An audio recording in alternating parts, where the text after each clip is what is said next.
Yo yo yo, halo ibu semua. Berkumpul lagi di channel kesayangan kita, Biru Nime. Spesial buat para wiburs, kali ini kita akan membawakan alur dari cerita anime yang berjudul Nanatsu no Taizai season ketiga. Dimana kali ini kita akan melanjutkan kisah dari Meliodas bersama Seven Deadly Sins yang berusaha untuk melawan kekuasaan iblis yang kejam sekaligus sangat menakutkan, serta mengungkap beberapa misteri dan fakta yang belum jelas di season sebelumnya. Jadi, tanpa banyak basa-basi, langsung saja kita ke alur ceritanya. By Renheim Iokoso.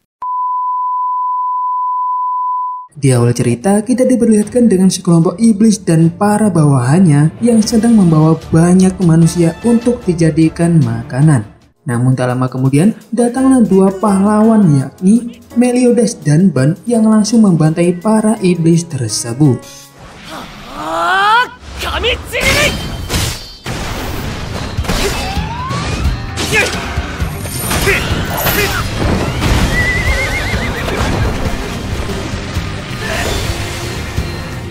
Setelah beberapa waktu, Meliodas dan Ban pun memutuskan untuk berkemah. Di sini, Meliodas nampak gelisah dengan kekuatannya yang perlahan mulai bangkit.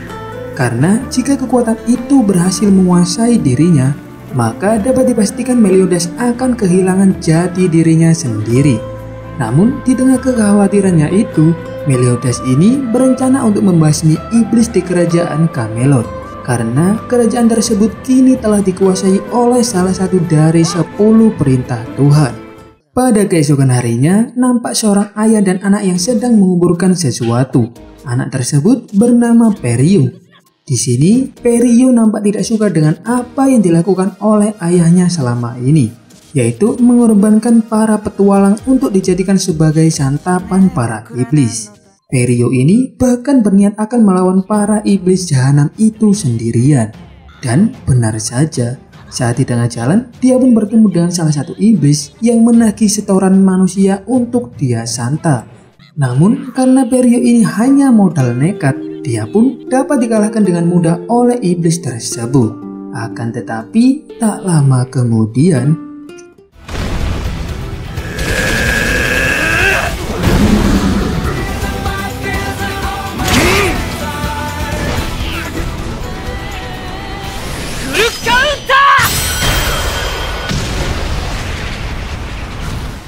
setelah pertarungan itu, Elizabeth pun segera menyembuhkan luka para penduduk di sana. Ternyata Meliodas dan yang lain bisa tahu tentang desa tersebut berkat informasi dari salah satu petualang yang hendak dijadikan santapan iblis tempo waktu yang lalu.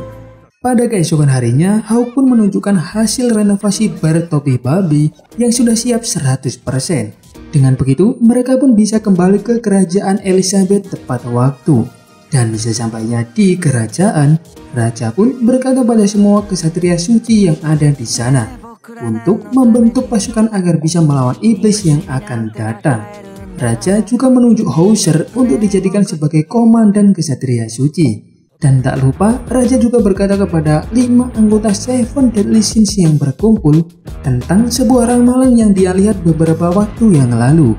Pada ramalan itu, cepat ataupun lambat, seluruh anggota Seven Deadly Sins akan berkumpul kembali. Tepatnya ketika bulan bersinar di tengah hari dan kabut menutupi seluruh ibu kota kerajaan. Sementara itu, di hutan Raja Peri, King dan Diane ini bertanya-tanya bagaimana keadaan teman-temannya yang berada di Lyonesse. King kemudian mengira setelah perginya Meliodas, dunia luar mungkin sudah dikuasai oleh para iblis. Beruntungnya, mereka berada di hutan Raja Peri, yang dimana tidak sembarangan makhluk hidup yang dapat masuk ke hutan tersebut. Sementara itu, di tengah hutan, para peri pun hidup dengan bahagia dan menari bersama. Diane dan King pun ikut dalam kegembiraan tersebut. Namun tak selang beberapa lama kemudian, sesuatu terjadi dengan cepatnya, di mana Diane dan King ini tiba-tiba menghilang dari tempat tersebut. Kehat atau si penasihat Raja Peri ini merasakan ada sesuatu yang aneh telah terjadi. Di waktu yang sama, ternyata Diane dan King ini berpindah ke dalam pohon yang sangat besar. Dan di sana mereka bertemu dengan 2 anggota 10 perintah Tuhan, yaitu Dolor dan Gloxinia. Kemudian mereka pun saling bertarung dengan sesama dari mereka.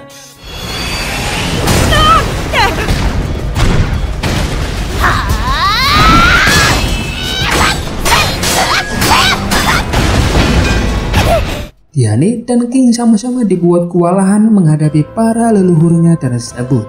Gloxinia kemudian menghina mereka yang masih sangat lemah. Kemungkinan jika mereka berdua bergabung dengan Meliodas dan yang lain, mereka pasti hanya akan menjadi beban di sana. Kemudian Dolor dan Gloxinia ini pun berniat akan memberikan mereka berdua latihan. Gloxinia kemudian menyembuhkan Diane dan King yang telah terluka terlebih dahulu. King yang sembuh awalnya tidak mempercayai apa yang dibilang oleh kedua anggota 10 perintah Tuhan tersebut.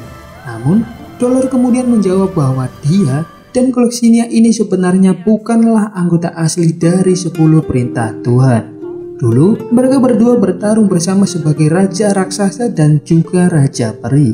Namun, pada salah satu pertarungan, mereka dihadapkan pada pilihan yang sangat sulit bagi mereka. Hingga akhirnya mereka pun memutuskan untuk bergabung dengan 10 perintah Tuhan agar bisa selamat. Menurut mereka, saat itu keputusan tersebut sudah sangat tepat. Sampai akhirnya mereka pun menyadari sesuatu setelah bertarung dengan Meliodas di season sebelumnya. Setelah itu, King dan Diane pun setuju untuk dilatih oleh mereka.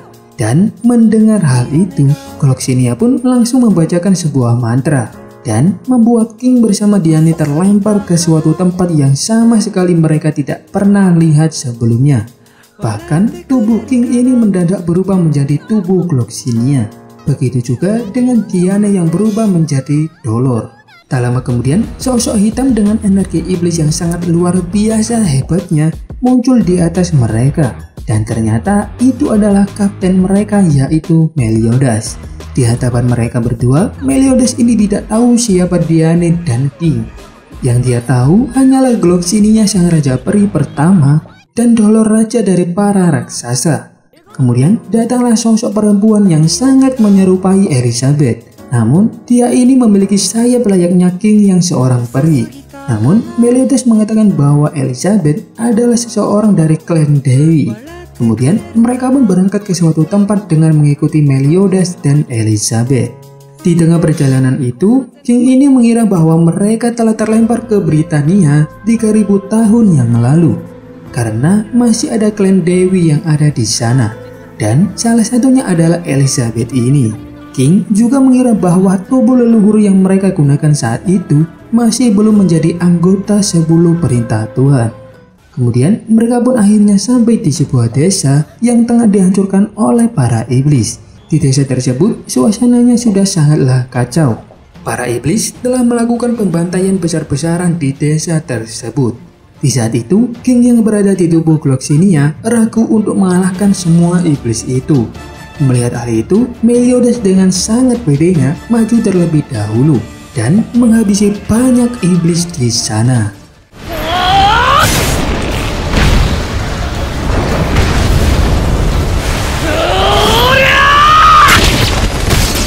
Beberapa saat kemudian, datanglah iblis yang berukuran raksasa muncul di hadapan King dan Diane. Iblis itu berkata bahwa dia adalah anggota asli dari 10 perintah Tuhan, sang perintah pengkhianat yang bernama Karmadios. Melihat iblis yang mengerikan itu, King dan Diane pun berencana untuk kabur melarikan diri. Akan tetapi, Meliodas berkata bahwa jika mereka lari, maka mereka akan terkena kutukan dari Karmadios. Hingga akhirnya pertarungan di antara mereka pun tak dapat dihindarkan.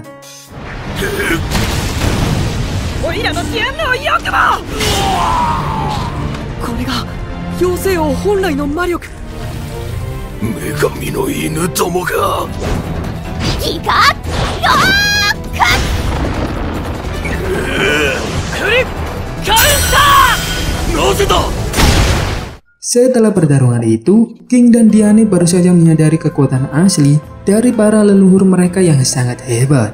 Saat itu, King ini mengira bahwa pertempuran di sana masih belum selesai, karena iblis yang menyerang desa tersebut sangatlah banyak. Namun ternyata semua iblis itu telah diurus oleh Elizabeth sendirian. Tak lama kemudian, para warga yang selamat pun muncul di balik reruntuhan.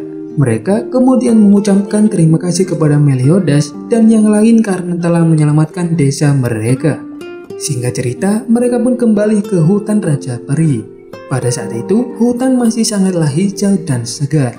Dan di tengah-tengah hutan tersebut, terdapat markas sebuah aliansi yang bernama Stigma. Sesampainya di markas tersebut, mereka disambut dengan hangat oleh sang dewi yang bernama Nirupasta. Dan di belakangnya juga muncul sosok lain yang memiliki sihir sangat luar biasa. Sosok itu adalah salah satu dari 4 malaikat agung yang bernama Ludosil.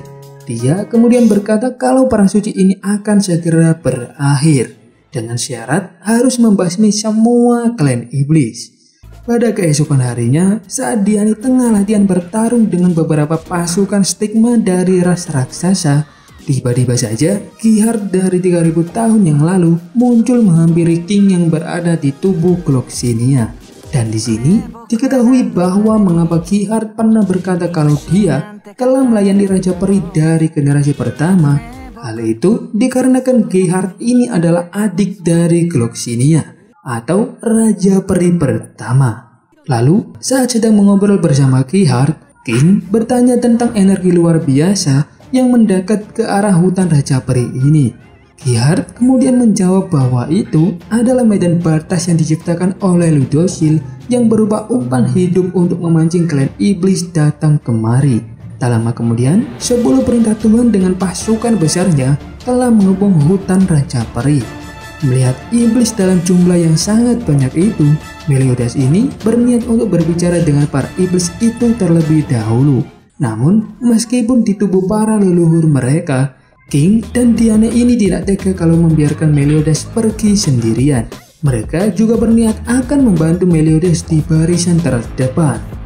Lalu, salah seorang dari pasukan Stigma yang bernama Reo kemudian datang dan bilang akan melindungi hutan selagi mereka pergi bertempur. Di waktu yang sama, armada besar pasukan iblis tiba-tiba berhenti di tengah jalan. Dan ternyata mereka telah dihadang oleh Elizabeth sendirian. Elizabeth mencoba untuk bernegosiasi dengan 10 perintah Tuhan agar membatalkan penyerangan mereka. Di tengah perbincangan itu, Ludosil ini tiba-tiba menjalankan rencananya. Dia memunculkan ark raksasa dari dalam tanah, dan di dalam ark itu terdapat ratusan iblis yang terperangkap. Tubuh dan kekuatan para iblis yang ada di dalam sana secara perlahan akan terkikis dan mati di dalam ark tersebut. Kemudian, tanpa banyak bicara, Ludosil pun langsung melenyapkan ark tersebut bersama para iblis yang ada di dalamnya.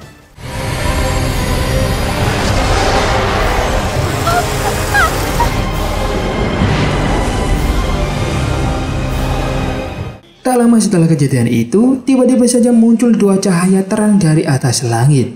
Dan ternyata itu adalah 2 dari 4 malaikat agung klan Dewi, yaitu Saril dan Darmil.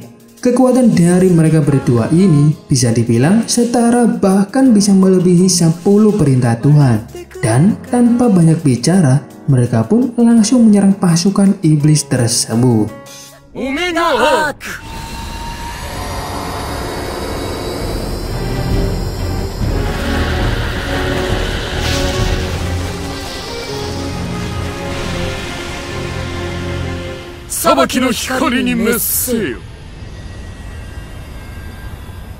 Dari kejadian itu, hanya ada 5 dari para iblis yang bisa bertahan. Selebihnya telah habis terbantai. Kemudian para iblis pun langsung melakukan serangan balik kepada kedua malaikat tersebut. Dan pertarungan antara 10 perintah Tuhan dengan kedua malaikat itu pun tak dapat dihindarkan.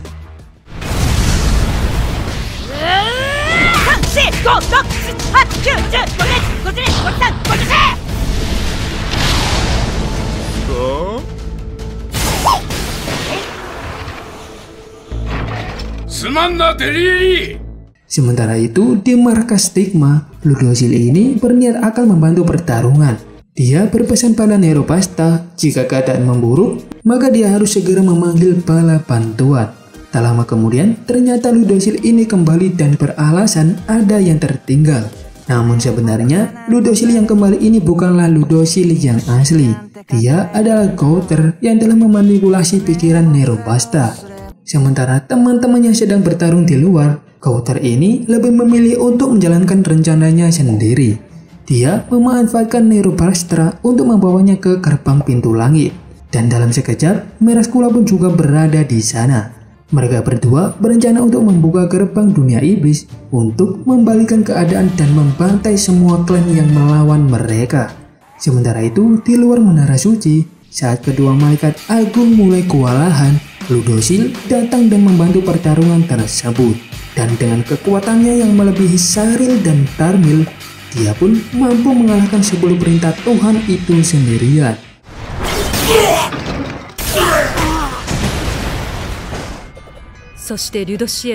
Di tengah pertarungan itu, 10 perintah Tuhan pun dibuat kewalahan oleh Ludosil sendirian. Dan untuk menghadapi Ludosil yang sangat kuat, Monspeed dan Derriere pun terpaksa harus menggunakan cara terakhir, yaitu mempersembahkan keenam jantung mereka untuk memanggil sifat alami di dalam tubuh mereka. Dan kedua iblis itu juga harus mengorbankan akal sehat mereka demi mendatangkan sosok kejahatan terkuat atau biasa disebut dengan Indura. Monspeed dan Derriere pun akhirnya berubah menjadi makhluk yang jauh lebih mengerikan.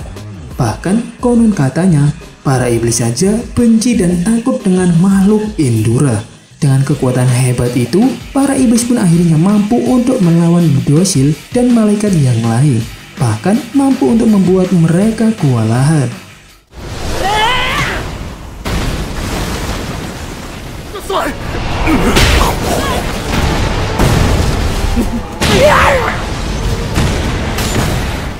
Sementara itu, di sisi yang lain, Meliodas dan yang lain bertemu dengan Elizabeth di tengah jalan.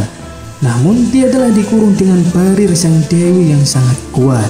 Meliodas pun mencoba untuk membebaskan Elizabeth dari barir itu dengan kedua tangannya. Meskipun barir itu sangat kuat untuk menahan kekuatan iblis dan membuat kedua tangan Meliodas terluka parah, tapi pada akhirnya Meliodas pun mampu untuk menyelamatkan Elizabeth. Sementara itu, di dekat mereka nampaklah hutan Raja Peri yang telah terbakar habis dikarenakan pertarungan dahsyat antara Ludosil melawan Derriere dan Monspeed. Elizabeth yang melihat hal itu pun kemudian terbang menghadap mereka. Bukannya menghabisi kedua iblis itu, Elizabeth malah berencana untuk menyelamatkan mereka berdua. Dan dengan kekuatan dewi miliknya, Elizabeth pun berusaha untuk menyadarkan mereka kembali.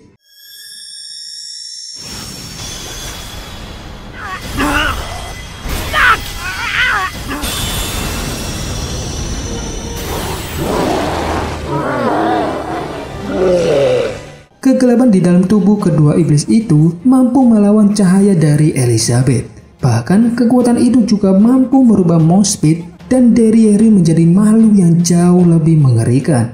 Namun dengan bantuan Meliodas dan kedua malaikat agung tadi, Elizabeth pun akhirnya mampu untuk menyadarkan mereka kembali.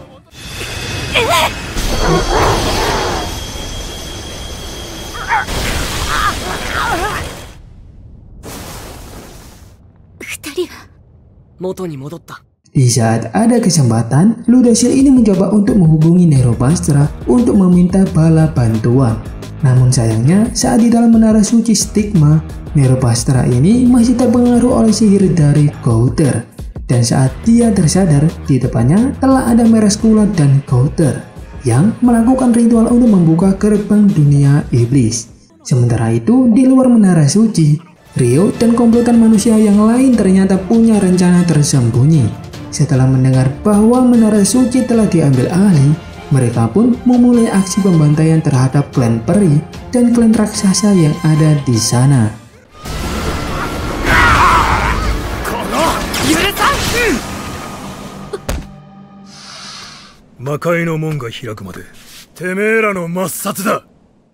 Ternyata Rio dan semua manusia yang ada di sana telah bersekongkol dengan klan iblis. Mereka melakukan hal itu karena dendam dengan pasukan Stigma yang telah membumi hanguskan desa mereka hanya karena telah menyelamatkan seorang iblis.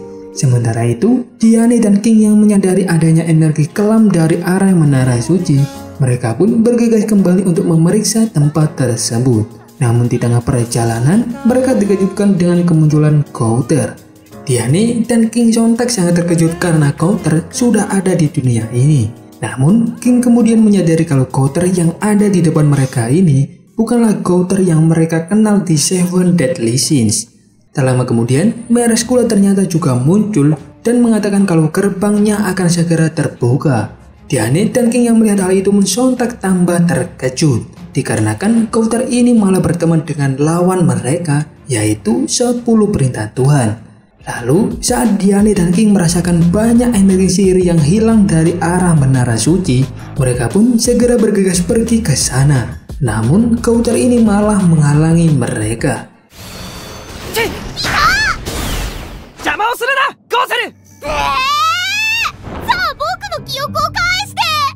Melihat hal itu, Diane pun mencoba untuk menjelaskan bahwa mereka ini bukanlah Gloxinia dan Dolor yang asli.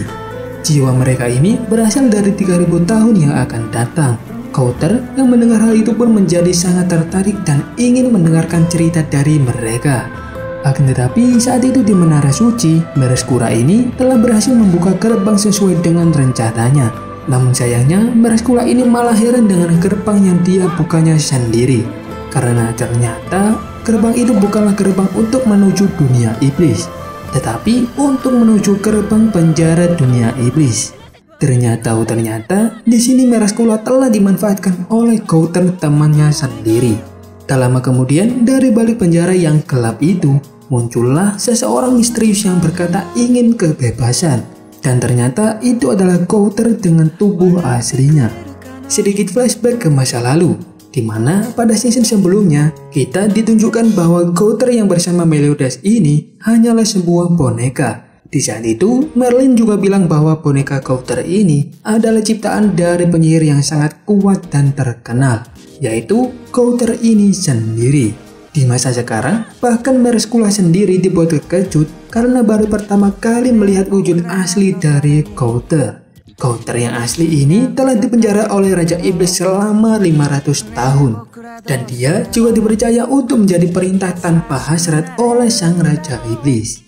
Kemudian, karena kebebasannya telah direnggut untuk berinteraksi dengan dunia nyata, Coulter ini pun menciptakan boneka yang bernama Coulter juga. Lalu, dia pun menciptakan portal dan berpindah ke tempat King dan Diane. King dan Diane yang baru melihat wujud asli Coulter sontak sangat terkejut.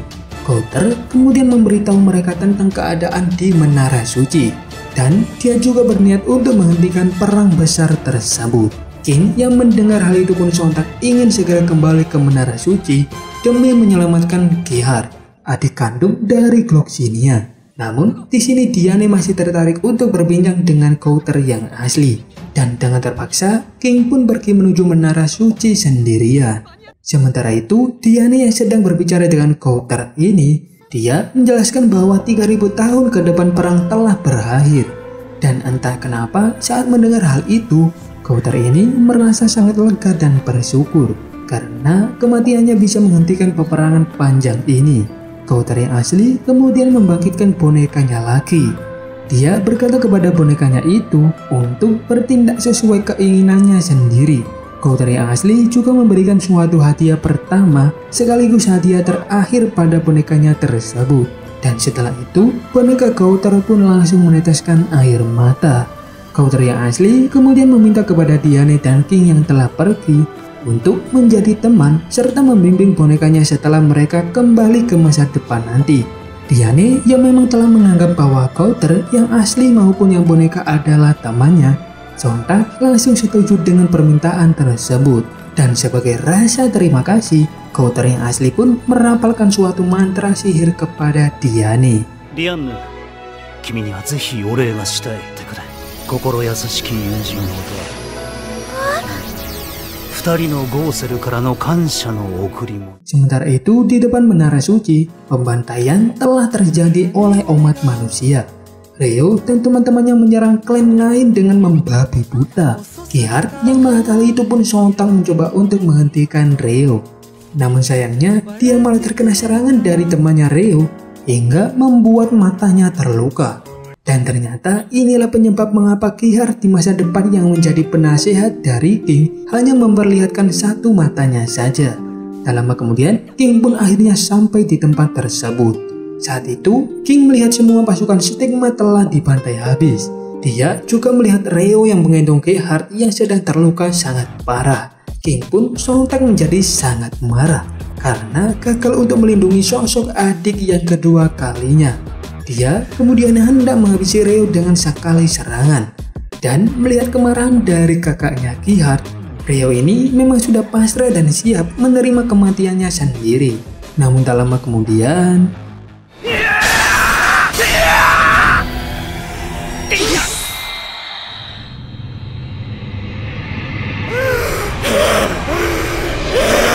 meskipun sangat kesal dan emosi, ternyata King ini memilih untuk tidak menghabisi Reo. Namun, hal itu berbeda dengan Gloxinia yang asli saat itu. Dia tak bisa mengendalikan emosinya dan langsung menghabisi Reo. Setelah kejadian itu, King pun akhirnya tersadar dan lulus dari ujian Gloxinia. Dan kini yang tersisa adalah Diane dengan ujian dari Dolor. Shin kemudian berpindah ke tempat Diane dan Cowther yang sedang berbicara bersama. Mereka dikejutkan dengan munculnya seseorang dari Menara Suci. Cowther sudah merasa tidak nyaman dengan kedatangan sosok tersebut. Dan ternyata dia adalah Zeldris, si Algojo sekaligus anak dari Raja Iblis yang diutus untuk menghukum Cowther ini sendiri karena telah kabur dari penjara iblis. Diane yang merasakan hawa membunuh dari Zeldris, dia pun sontak langsung menyuruh kedua Cowther untuk pergi dari tempat tersebut dan menyelesaikan urusan mereka untuk menghentikan perang suci ini. Sementara dia akan menahan Zeldris sendirian. Dan akhirnya pertarungan antar Raja Raksasa melawan utusan langsung dari Raja Iblis tak dapat dihindari.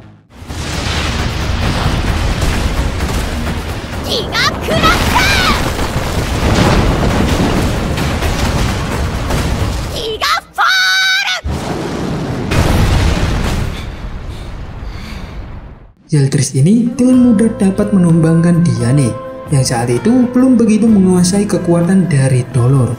Dia juga menyegel sihir yang luar biasa dari Raja Raksasa ini dengan meminjam kekuatan dari Raja Iblis. Lalu karena mengira bahwa Diane yang ada di dalam tubuh Dolor ini sebenarnya memiliki potensi yang hebat, dia pun memberikan tawaran pada Raja Raksasa tersebut untuk bersedia menjadi anggota 10 perintah Tuhan atau langsung dihabisi di tempat ini. Hal itu yang menyebabkan Dolor ini menjadi salah satu dari 10 perintah Tuhan, karena dia merasa bahwa kabur adalah sesuatu yang memalukan daripada meninggal. King yang mendengar cerita itu pun sontak menjadi sangat khawatir dengan Diane, karena apapun pilihannya, dia tetap tidak akan bisa selamat. Ternyata masa lalu Dolor yang memiliki fisik yang berbeda dengan raksasa yang lain juga dialami oleh Diane yang memiliki pemikiran yang berbeda dari yang lain. Jadi mereka ini sama-sama dikucilkan saat masih kecil. Di tengah-tengah kekhawatiran itu, mendadak Diane ini terbangun dari tidurnya dan berhasil lulus dari ujian Dolor. Raja raksasa itu pun menjadi sangat tidak percaya dengan apa yang terjadi. Dia juga bertanya apa yang dipilih oleh Diane dari tawaran yang diberikan oleh Zeldris. Dan dengan polosnya, Diane ini menjawab bahwa dia tidak memilih keduanya dan memilih kabur untuk melarikan diri. Dengan begitu, mereka berdua pun akhirnya berhasil lulus dan kembali ke masa sekarang dengan selamat. Singkat cerita, King dan Diane pun bertemu di hutan Raja Peri. Di sana, Diane mengucapkan terima kasih kepada King karena telah menepati janjinya 200 tahun yang lalu. Dan di sini diketahui bahwa ingatan Diane yang dihapus oleh Cowther telah kembali. Dan ingatan itu ternyata dikembalikan oleh Cowther yang asli sebagai tanda minta maaf atas kelakuan boneka buatannya, sekaligus sebagai tanda terima kasih kepada Diane. Dari hal itu diketahui sedikit kekuatan dari Cowther. Meskipun bonekanya yang telah menghapus ingatan Diane, namun dia yang memang jauh lebih hebat dari boneka buatannya mampu untuk mengembalikan ingatan yang hilang tersebut. King yang mendengar hal itu pun sontak merasa bersalah karena mengira kalau Cowther adalah orang yang jahat. Di tengah obrolan itu, King ini merasakan sesuatu di punggungnya, dan rupa-rupanya sayap peri milik King telah tumbuh, meskipun masih kecil dan sangat mungil. Namun di sini King tetap merasa sangat bahagia Walaupun masih berbeda sangat jauh dengan sayap Raja Peri pertama yaitu Gloxinia. Diane kemudian mengajak King untuk kembali berkumpul dengan teman-temannya di Lyonesse. Mendengar hal itu, Gloxinia pun berjanji akan menghentikan King melindungi hutan ini. Dan mereka berdua pun akhirnya pergi ke Lyonesse dengan portal dari mulut Oslo. Sementara itu, di waktu yang sama di kerajaan Lyonesse, Merlin telah mengumpulkan teman-teman Seven Deadly Sins di atas menara untuk menyambut kedua teman mereka yang lain.